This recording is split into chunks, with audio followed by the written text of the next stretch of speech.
people are really investing in the game. And like where we are right now, we have no sponsors around.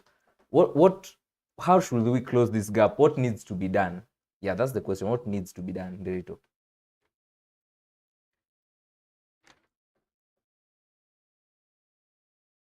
Explaining it, the sound.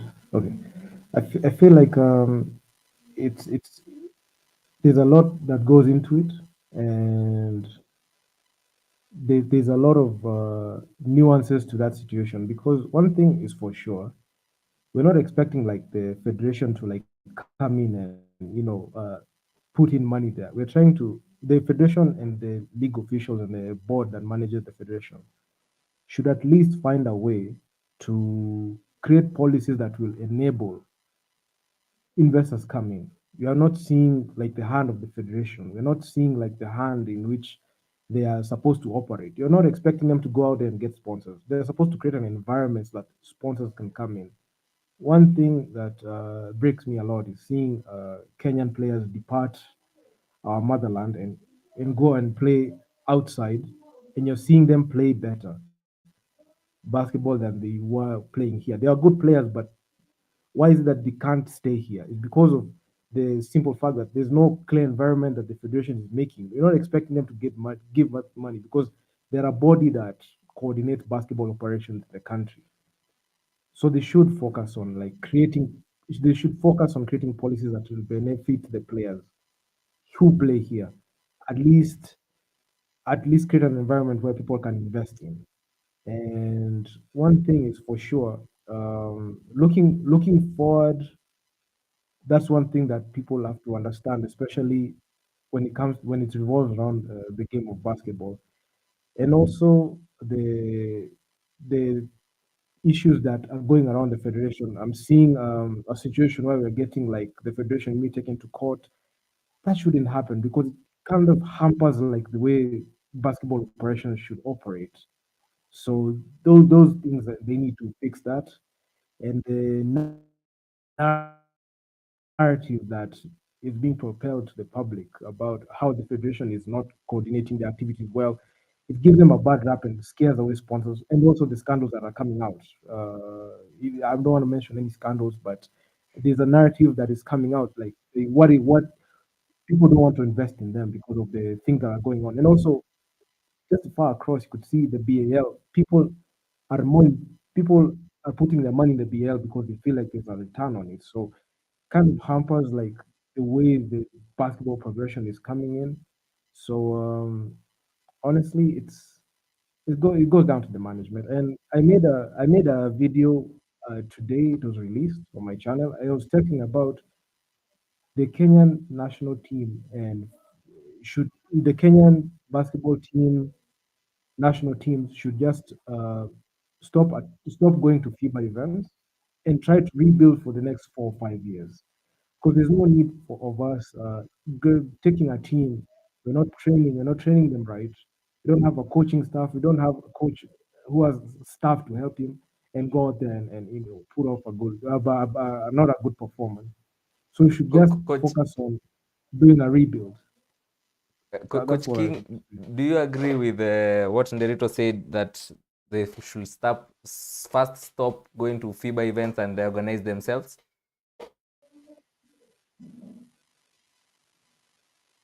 Absolutely yes. And I tell you, basketball we need like another 100 Nderitos. People who will come out and tell you like it is. And people will bash Nderito and tell Nderito, did you ever play the game? Do you know about the game? It doesn't matter if I play the game, but I'm talking the truth. I'm saying Nderito goes out and will give his mind and say what should be done. Many people would say, okay, you're new to the game, but it doesn't matter how long you've been, but you're looking at the future. Mm. There are people who are because you have a greater understanding of how it is being done well, because they need to well you followed the NBA, how well you followed basketball in Europe and out of Kenya, implementing it is not difficult. But if the stakeholders don't want to take that criticism and take it positively, that's why the game will not grow. So if we have more people like Nderitu advocating for change, advocating for the right things to be done, and saying like it is, the team that you have right now should not even participate. That money should be given to develop another team for the next 3 years. Save the money, let them have camps, let them start from under 17, under 23, building them to ensure that Kenya will play better in 2024, 2025. But because they want to go for trips or they want to just enjoy, people will be cheated. Take the team and they're beaten by 40, they're beaten by 20. And then we are here saying that, okay, we lost to Egypt 105-49. Are we even happy that a national team is losing by century and they don't reach 50? Break that national team, disband it, take the team to camp, give them 3 years, bring a proper technical bench, people are ready to work together, let the federation fund it, and within 3 years, you'll have a super team that can conquer the world. That is the what should be done in the local game to ensure that we don't embarrass. Every time we're embarrassing ourselves going out there and we're like, we tried, you tried. How many times can you try? You can only try once or twice, but you cannot be trying every time. Mm. Add on, the last time Kenya won a FIBA game was as a year ago against Mali, our neighbors, South Sudan. They brought in an assistant coach from the Brooklyn Nets, Mhm. Coach Royal Ivy. Look at the talent that this guy is bringing on board. Look at the wealth of knowledge this guy is bringing to the game. Then we ask ourselves, how is South Sudan beating Congo DR by 40 and beating Egypt by 20 and the game is not even close? Then we ask ourselves, we had the same shot. We couldn't deliver. But then they delivered because they had a coach, proper coaching staff, proper management, and a team selection that knows how to play winning basketball. When you're looking at basketball, when you go to a FIBA tournament, one thing that goes into my mind is, do we have the roster that not only talent, but do we have people who know how to win? Do we know how to people? Can we say people who know how to win those games? Because it's how he's showing up tactically. It's not great.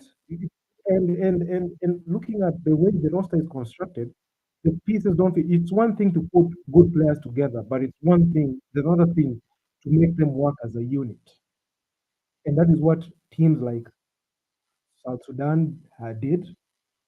They brought in their elite players for that all-in run this year.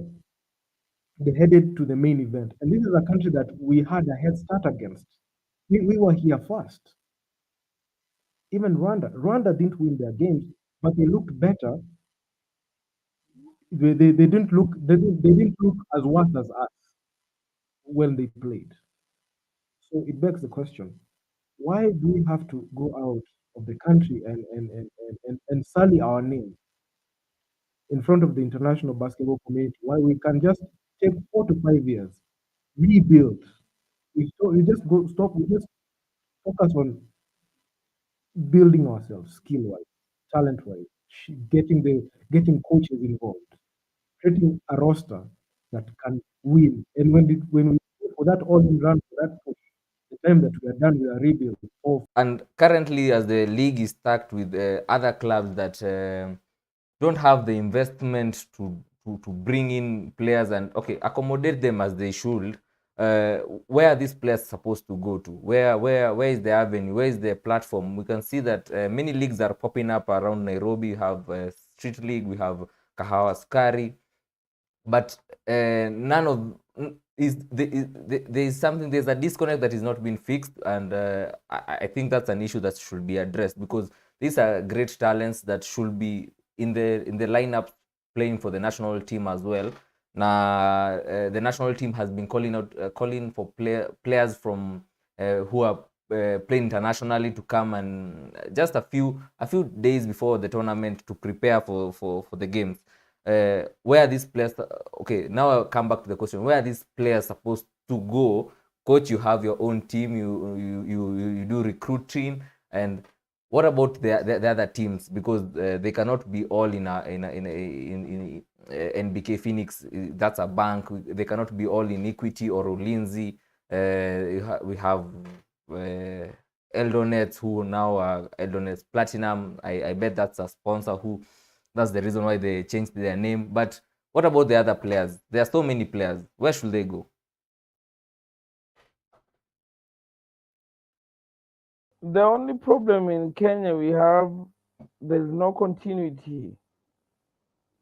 Players leave university and come out of the cotton. I was talking to one of the players, and I don't want to call his name because I know you talked about him during the week. He has finished university. The university can't accommodate players who are not students playing in the league. So what have they done? They want to ensure that they have players who are students, but the players who are students cannot match up to those who've been there because remember that guy has played there for 4 to 5 years, now has finished and has to leave. But now he's leaving a vacuum because he can't go to a bigger club. He can't go to KPA. He can't go to Ulinzi. He can't go to Equity. He can't play for the university because they want newer players there. What does he do? He has to leave the game. Now, where will you get players who want to play for the national team? When he was in his prime, was playing in the university. After university, what next? Now they're stuck. The Kenyan league doesn't have progression like what you have in America, where you play in college or university. Then we know after that, if you're very well, you'll go to the NBA if you're drafted. If you're not well enough, you'll go to Mexico, you go to Venezuela, Brazil, play professionally, or go to Canada, or go to New Zealand, Australia. Some of them are now going to Europe. We don't have that. Talent is killed at a certain age. Unless you're very lucky, you will come out from one team in college, go to a club like Equity. Ocampo has done it from Strathmore. You know, other players have gone from Strathmore. Tiberius left Strathmore, went to Lindsay. But those are the lucky few. What happens to the pool of talent that then drops off? Those are the players you'll find them playing in the Kahawa League because they have nothing. They have to fend for their family. They have nothing else to do. They have no club to go to. They look for a lower division club. They play in the street league. They don't. There's no progression until that progression will be in the league. We don't have anything. We're not gonna channel new talent. We're not gonna have the league get better. Back to you.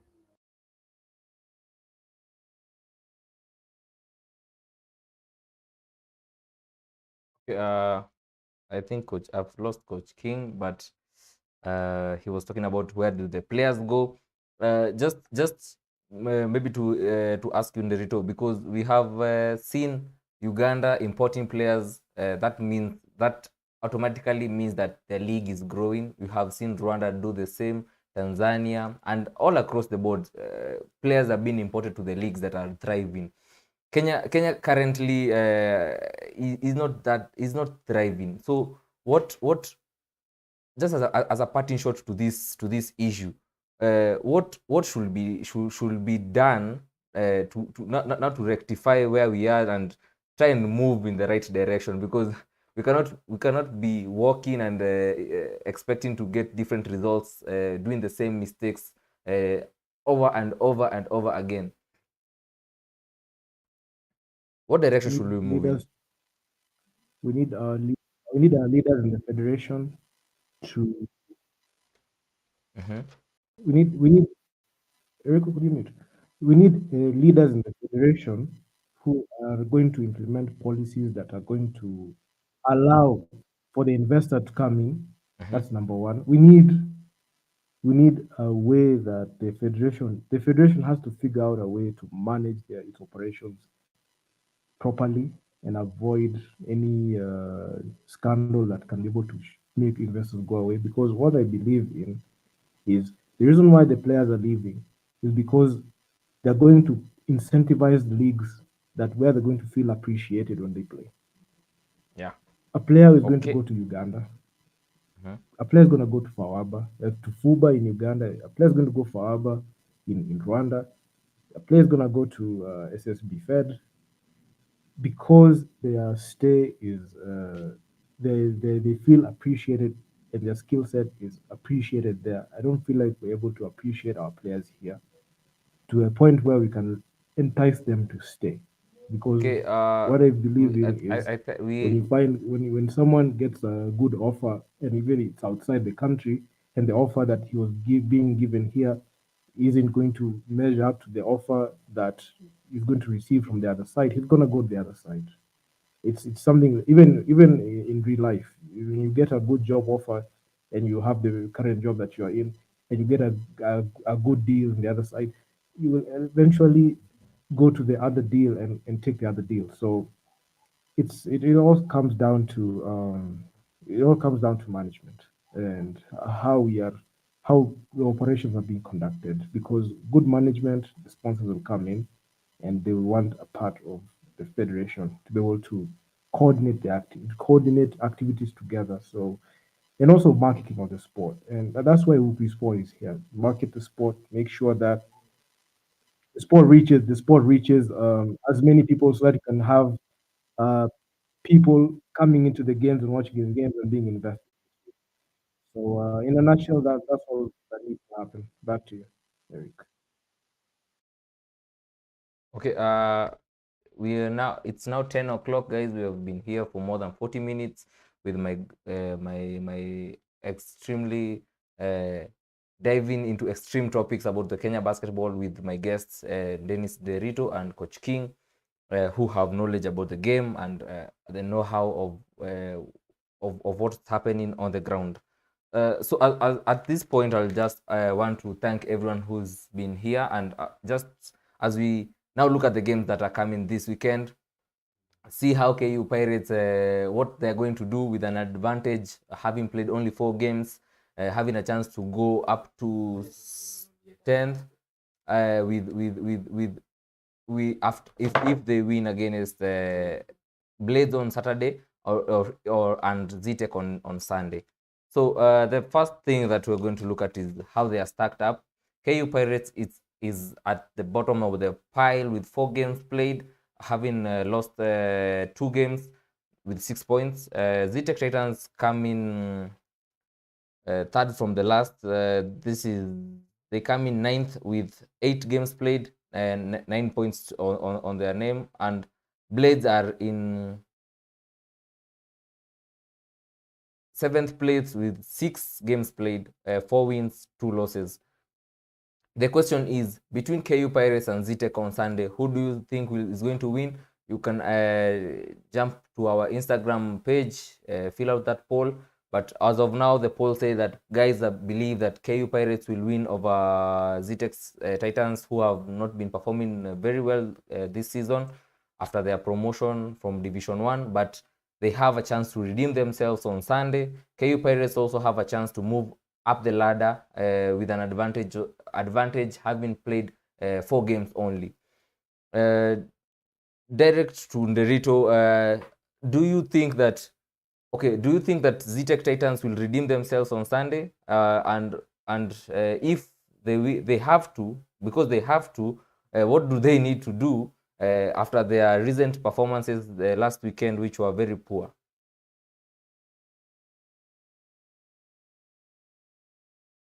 The number one thing that the ZTech Titans need to do is they need to put the best team out there. They need to put the best team out there so that they can be able to at least win those games. And they have not looked the same since Div 1, especially. I can say like they've never been able to fill in that gap that uh, Mario James after he left for Anu.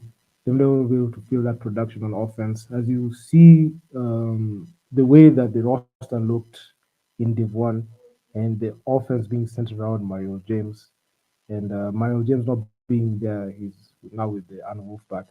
They've not been able to fill in that gap on offense, and they've been conceding a lot of games. They have not been able to consistently win games, and it's telling that they need more firepower, especially on offense. Defense can take you farther, but you need to also break even offensively, and that's one thing that they've not been able to do. And looking at the way the roster is shaped, I don't feel like they will be able to match up easily with KU Pirates, because last weekend we saw the Tech Titans match up with uh, OKC, the Nairobi City Thunder, not OKC Thunder, the Nairobi City Thunder. They matched up with UN Terrorists. The Nairobi City Thunder team the game was supposed to be difficult for them, but when you Hello, look at I don't know the if UN Nderitu, Terror you can game, hear me.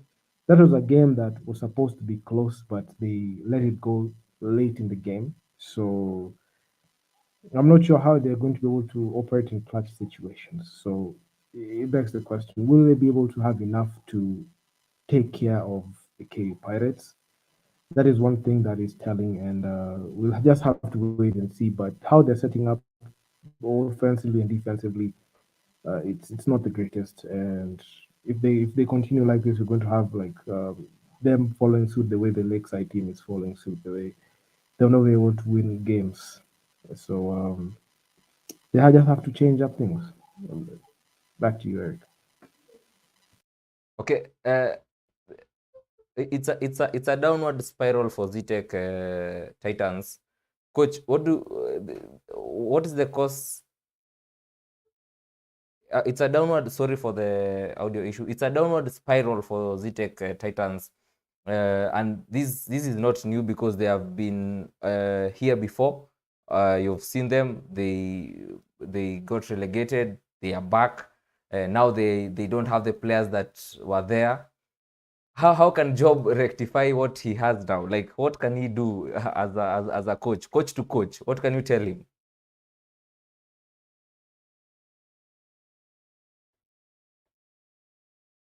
For me, I think ZTech, they have a very good team.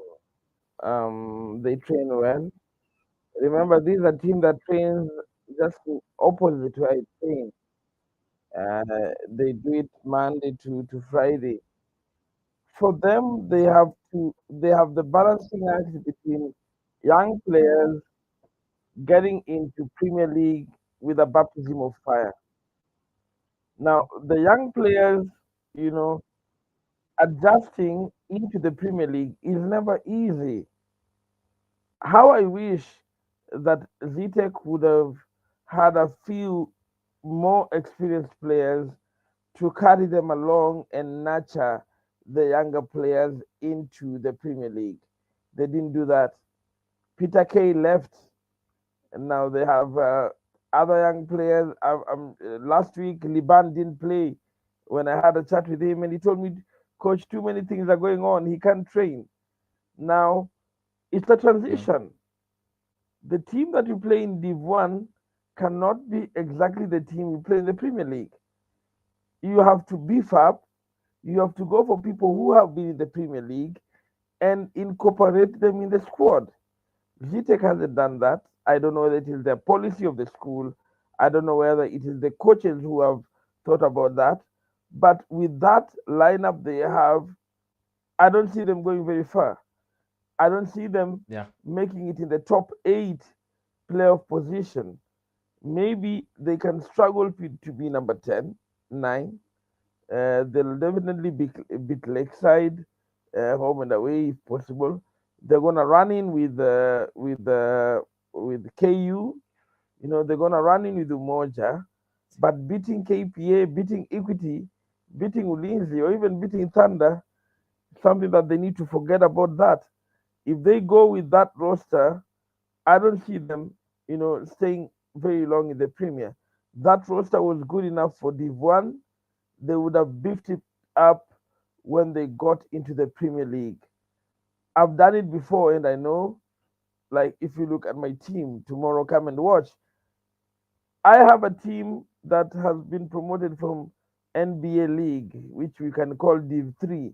When I go Mm. to Div 2, I need to look for people who have played in Div 2, a few patches here and there, or anybody who has played in Div 1, mix them up with the players I've had in Div 2, and then you have a chance to run in and get into the playoff. But with that lineup, I see them struggling tomorrow, and it's going to be very hard even for them to beat KU Pirates. Back to you. Okay, but we have one talented player there. We have Simon Rapudo, whose future surely doesn't rest on the performance of the team because he's been performing individually. He's brilliant. Uh, so his time maybe there Eric, may. if you can hear me. Oh, oh, sorry. Yeah, I can hear you. I can hear you, coach. Can you hear me clearly?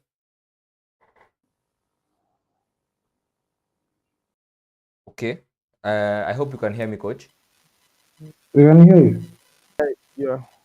Okay. As I was saying, we have a talented player like Rapudo who's still in that team. He's still part of Zitec Titans, but his abilities can be used elsewhere.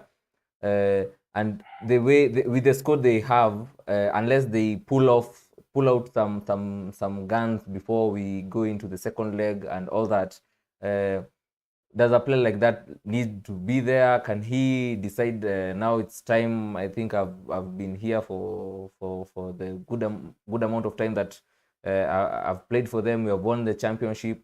Now I can move on. Can he say that with the current squad? Because it's not looking good for them, honestly. It's not looking good for them. And if he was to say that, which teams will be out there hoping to get such a player? Maybe anyone can take that question, Derito or Coach King.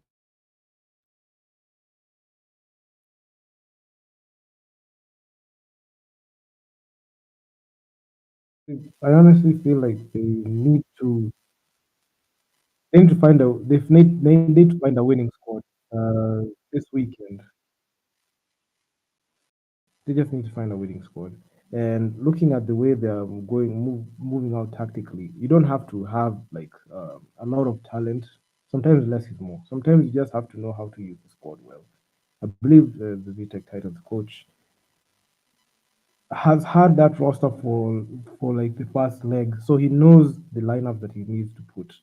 So he needs to find a way, a crafty way to put up a lineup that's going to withstand the defense that the KU Pirates are going to put up, at least to be able to get in the winning column. Because being at the being at the bottom of the table is not something that you moved up to the Premier League for. You're supposed to be able to at least make the top the top five or top six of the teams that are there, so that you can be locked into the playoffs. You're supposed to look at playoff basketball, but in this case, they need to find a way to they need to find a way they can consistently win games, regardless of the team that they're facing.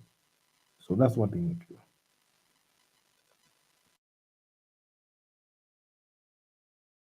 Okay, guys, we have been here for 1 hour. We've gone through all the topics that we are to cover. At this juncture, I want to introduce a new thing that I had planned. That I'll just want my guests to tell me. First, you can answer the question everyone is answering. Between KU Pirates and Ztech Titans, who do you think will win? Coach King, you already said Pirates are going to take that game.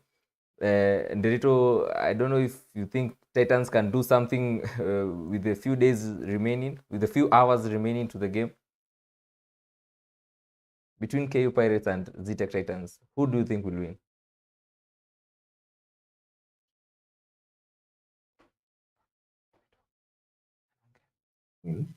Because that's necessary. And also, the KU Pirates are looking towards building up on their way at the win column. So that's one thing that they need to look out for as well, because every team is in it for themselves. to getting the win so they can go to make the playoffs. So right now, I'm just looking at teams revving up for a playoff push, especially moving into the second leg. So that win is necessary, but I feel like it's going to be a tug of war. You can't tell, you can't be able to call it right now, but the odds appear to be on the Cave Pirates' favor, and based on based on the performance that Zitek put up against the UN terrorists, I'll pick KU Pirates to win the game. Back to you, Okay. Eric. So, guys, as we had promised, let me just look at the polls that we have gotten the opinion of Nderitu and Coach King. Now, let us get to see and to see what guys on social media said and how you predicted the game. So for the KU, that was the main question between KU Pirates and ZTech Titans. Who do you think will win this match? Who do you think will win this match? Yeah, and majority of the guys are with KU Pirates for reasons that are very understandable. Zitek haven't been perfect in the opening games. They've played 8 games. It hasn't been a good road for them, but there's still more to come from the Titans, and I hope they'll prove a point this Sunday because it's very crucial for them to come back with some stamina, to come back with that urge to win and that drive to win.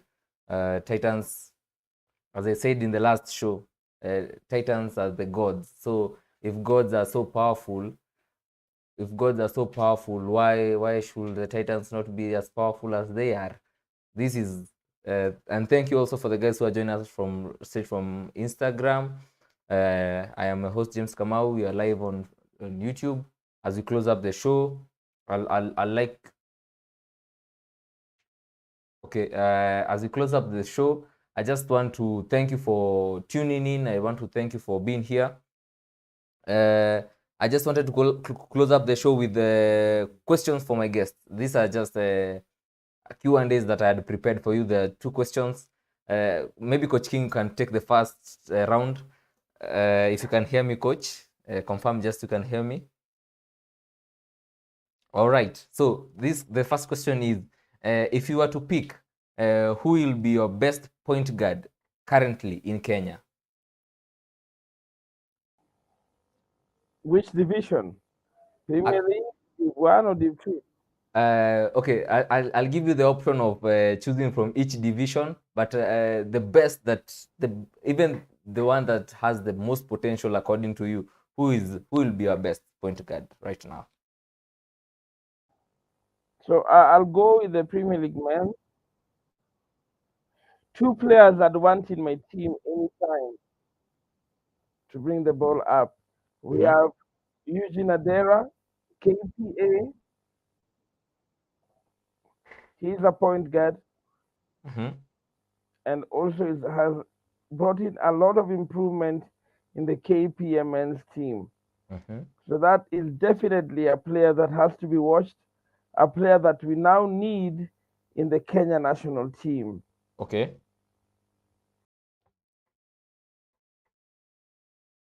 Coach, you said you'll give me two So that is guys. You've given me one.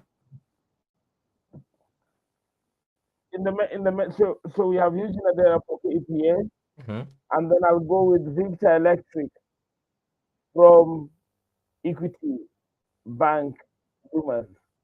Those are the two most sought after, backcourt players in the Kenyan basketball league right now. Okay.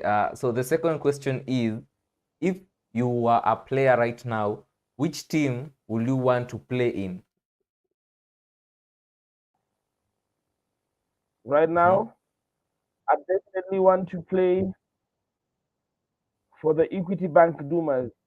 For obvious reason, one, they have a good organization, they have a good franchise history, they have one of the most experienced coaches in Kenya, Coach Kevio Odhiambo T9, Mm-hmm. and is a coach that you would want to work under.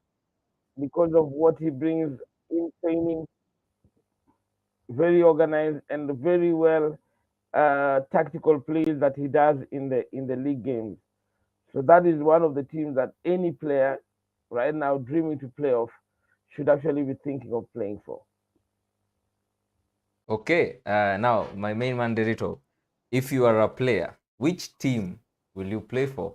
And the second question is, if the best point guard that you from the league that you consider the best. Um, the best point guard. That's quite difficult, but I would go with Lennox from KPA. Feel like he has the championship ingredients to pull off in the playoffs because he showed out well in the playoffs. That's in the Premier League. Um, in Div 2, I will go with Coach King's point guard, although he is an injury, but I'll just put him there because I saw him play and he has had a phenomenal run, especially last year. So I'll just put Danny Mbogwa there. That's in Div 2. Div 1, wow, that's a tough one. I need to go get back, but my point guard is Lennox from KPA. And Okay. the team that I really loved to play for was a player with KPA, the KPA Dockers. I feel like the players who go there, they look at the game differently, and they come out differently. They have a different way they look at the game. So uh, my best bet is KPA Dockers. Back to you. Okay. Thank you guys for your response. And as we wrap up the show, it has been a good 1 hour with you guys. Pretty awesome, and I'd like to have you guys back here next week if possible. But now back to you guys at home. Thank you for tuning in. I really am grateful because of this interaction that I'm having with the catch up show. It's because of you that we are here. It's because of the basketball that we are here. Now we're here to give that connection between you guys and the basketball. So thank you also for tuning in. I've been your host, James Kamau. As I wrap up the show, I want to thank also my technical team, Dan and Nick. I appreciate what you're doing. Despite all that has happened, we are here. Nashukuru sana. Sasa, as we wrap up the show, have a blessed night. Have a blessed weekend. Tukutane kwa game. As we say at Woopy Sports, hashtag tuko game, then make it count. So when you go there, just make it count. And thank you and have a blessed night. Good night. Thank you guys for coming on my show. Have a good night. People from Instagram.